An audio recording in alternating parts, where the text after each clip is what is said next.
Hello sa inyong lahat! Ang topic naman ng video kong ito ay regarding sa hiring ng as a cleaner sa punta ng Italy.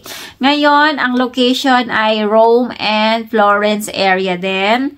2 taon ng kontrata doon, babae at lalaki naman ang kailangan. Siyempre, mga Pilipino pwede ring mag-apply, yung all Asian, maliban lang din sa Pakistan at Indian national.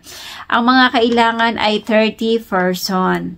Then, ano ang mga requirements? CV or resume, valid passport, medical certificate, certificate of criminal record. Magkano ang salary doon? Nasa cleaners, 1,100 euro or nasa more or less 66,000 sa pesos. 8 hours ang trabaho per day. Then, 5 days ang trabaho per week, which is nasa 40 hours per week. Then, yung OT naman ay according to Italian Labor Code. Kung ano lang yon, parang nasa 8 hours lang per week ang pwede mong maging overtime doon. Accommodation provided by the company. Ito ay hostel or apartment. Consists of 2 to 6 person per room.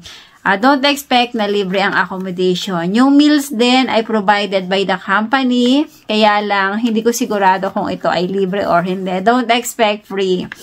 Then, yung medical and insurance according to Italian Labor Code. Yung mga nababanggit ko na according to Italian Labor Code, pwede naman kayong mag-google para may idea na kayo.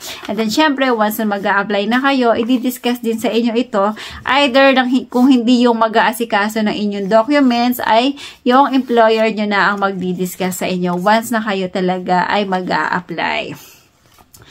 Then, yung work responsibilities as a cleaners ay, syempre, cleaning the toilet, washing and drying windows, cleaning bathroom and common areas, cleaning mirror, creating cleaning schedule, conducting monthly disinfection and deep cleaning. Ayan. Then, kung itatanong nyo kung magkano ang gagastusin once na mag-a-apply sa Italy as a cleaners ay 3,000 euro. Yun ay para sa only documents, job placement, and visa assistance. Then, appointment will be handled by the employers. Ayan. Kung sino sa inyo ang interested na mag-apply papunta ng Italy, pwede nyo akong i-message at ida-direct ko kayo doon sa mag-aasikaso sa inyo. Ayan. Maraming salamat sa inyong lahat at sana ay nakatulong ang video na ito sa mga kababayan natin na gustong mag-apply o magtrabaho sa Italy. Ayan. Kung hindi ka pa nakaka-subscribe sa aking YouTube channel, i-click mo na ang subscribe button at para ma-notify ka na may bago akong upload, i-click mo na ang bell button. Ay maraming salamat!